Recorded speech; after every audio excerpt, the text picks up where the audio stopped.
I find it disturbing that Georgia fans are all up in arms. And again, this isn't every Georgia fan, of course.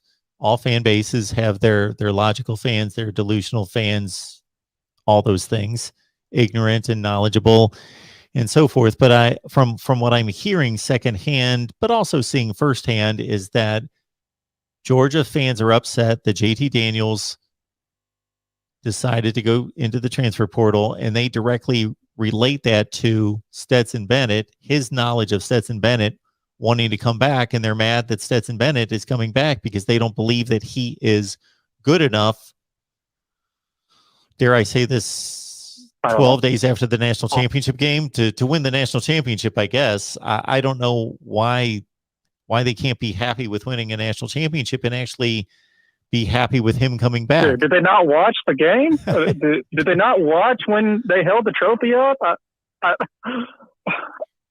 Okay, obviously he is good enough because it actually happened.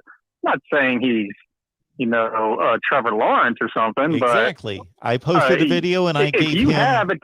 I put him third in line of the factors that contributed to Georgia's championship. And that was just, I didn't sit here and dissect it for 45 minutes, just off the top of my head.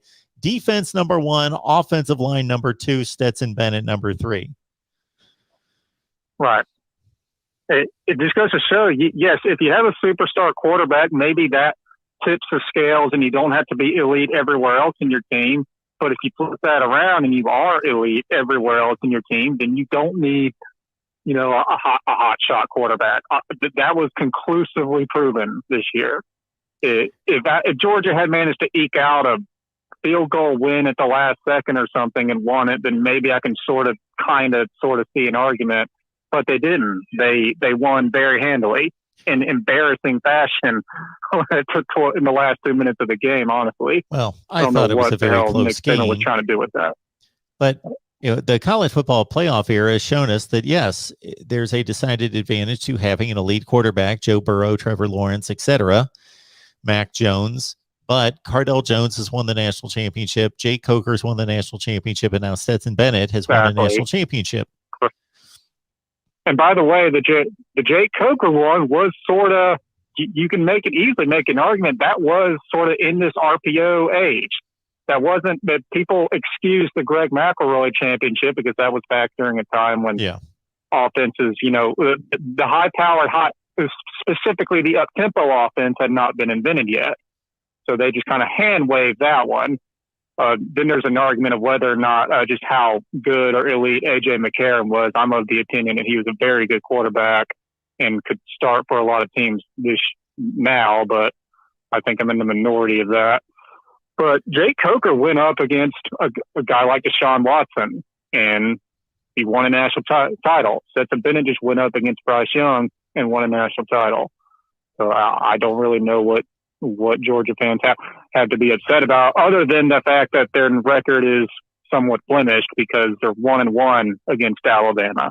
I can see them being upset about that.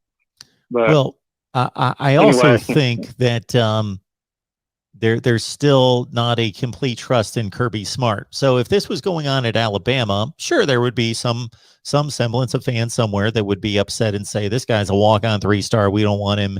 Let's move on. We were able to do it without, in spite of him. So but I think the reasonable faction of the Alabama fan base, and I think it would be a larger portion of them, would say, we trust Nick Saban. So yeah, this guy's coming back and he's going to have to win the job.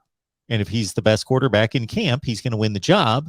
So we should be fine with that. And if he's not the best quarterback, Nick Saban won't select him because he's all about winning championships. My critique of Kirby is not that he chosen Stetson Bennett. It was the way they went about doing it and made it look shady. Because you and I had a conversation about this a month or so ago about how seeming low key pretending one of them's injured, so that's why we're starting this guy. Yeah. Or how Stetson Bennett was listed as third or fourth string all spring, all summer. And then when JT Daniels does get some sort of oblique injury, they called it. Then Stetson Bennett is the next one in line. And wait a second, you said he was the third or fourth string. Why isn't Carson Beck the one next. It was all just weird how it went about. And it was, to me, the thing that rubbed me the wrong way was that I never understood why Kirby Smart didn't just come out, put his hand on Stetson Bennett's shoulder, and claim him that this guy is our starter. He's the guy I think we're going to win a championship with. I don't know why there was all this rumors, speculation. Is JT really injured? Did Stetson just beat him out in practice? For all that, like, why did it have to be like that? Why didn't he just come out and own the guy? I think he'd be getting a lot more respect, certainly now, because he was right. So that's my critique of Kirby's with the quarterback situation. Yeah.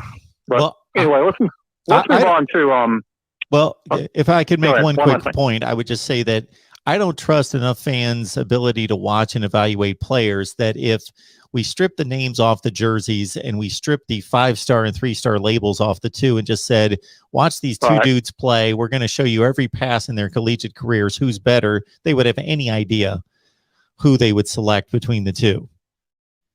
That's number one. And number two, people forget that JT Daniels started the season and put up all of one field goal against Clemson in the opener. That's the one elite defense he got to play this year, or good defense, and they put up a field goal. Yep. And every time someone wants to bring that up, a typical Georgia guy, even a well-informed one, will just hand wave it off, saying, "No, that was in the beginning of the year. That's about as relevant now as 2017." I'm like, no, it's not. That was this season. That happened. The same guys playing on that team are playing right now. Yeah, they may have developed and gotten better since, but it's the same. It's the same team. That did happen. And this great Georgia defense that's being given all this credit of carrying Stetson Bennett at least has the support of him putting up a reasonable amount of points, whether that's 24, 30, or whatever the number, versus having to basically shut out another team and get a pick six to win a game. Mm-hmm. I mean, don't get me wrong. I absolutely do think, just like you just said, the key factors that Georgia won the championship, the first one you said was the defense. If Georgia's defense hadn't have shut Alabama down, Alabama would have scored 40-something points. They probably wouldn't have given them that pick six at the end, and they probably would have won. Like, I can honestly just throw away the O-line and the Stetson Bennett factors. If the defense wasn't there, Georgia's losing that game, hands down. So I'm not saying that you can just win a championship with an average quarterback with average everything else. No, you do actually have to have elite everything else to do it with, but that's everything. If you have an elite quarterback, then you can dial it back with your defense or your offensive line some if your quarterback's good and mobile. But it's an aggregate of everything that adds up to whether your team is capable of doing it. And obviously, Georgia's capable of doing it with Stetson Bennett. If you won a national championship for the first time in 40 years for your team, why are they complaining about them? I don't understand how that makes any rational sense. I know that there's going to be people that are more talented. I understand why they complained about him before, but can they be grateful for at least a couple weeks and let him make his own decisions? It would be nice, wouldn't it? Yeah, because for me, I mean, usually the most talented or the guys with a lot of stats, do they have great seasons? Do they win games? Yes, but it doesn't always equate to that. For instance, okay, let's just take for a second. Say Craig Krenzel had another chance to come back for another year after he won the championship. I don't think Craig Krenzel ever threw for 350 yards. I don't think Craig Krenzel ever threw more than 15 touchdowns in a season. I don't think he threw much more than 2,000 yards in a season, but did he win a national championship for his football team for the first time in 34 years or something like that? So I'm just saying I don't understand where that comes from. Maybe it's a different day and age. We just have so much social media and recruiting rankings and all these things going on. And maybe I was only 13 years old when that happened. But when that happened, I would have never thought for one second if Craig Krenzel could come back, I would say no. Like, he had the it factor. He was tough. He wanted to win games, and it was a miracle type of season. But what does it matter if you have a bunch of talent all around you, just like Krenzel did? You're not the greatest quarterback. We've already kind of established that with these kind of teams. You don't have to have the best quarterback if you got a bunch of talent around you, but if you don't have a bunch of talent around you, you should probably have one of the best quarterbacks. So I don't want to spend time on that. I already did, but I just don't understand how they can't be grateful for that guy and his story and what he's done. So I'd say let him come back. He'd learn from his mistakes. You never know how the season's going to go, but I would imagine he'd learn from his mistakes. You know how much that man, as a young man, has learned this year? I guess we're going to have to give Stetson his due. I know nobody likes the guy. He looks weird. He's blinking. Georgia fans are even disappointed. But in the chat just now, somebody just said Stetson Bennett's QBR is 86.7 and Bryce Young's is 87.6. So they're separated by 1 point, and that's probably true, really. Okay, my assumption is correct. The QBR ranges from 0 to 100, so 50 is average. So they got that right, that they can make it understandable to people. So that's good. So 71 would be 71. It's a 7 out of 10. It's good. It's not great. I cannot imagine Stetson Bennett walking on that field as the starter versus Oregon. I believe Georgia's fans, their heads will explode if that happens. There will be a mess to clean up in Georgia.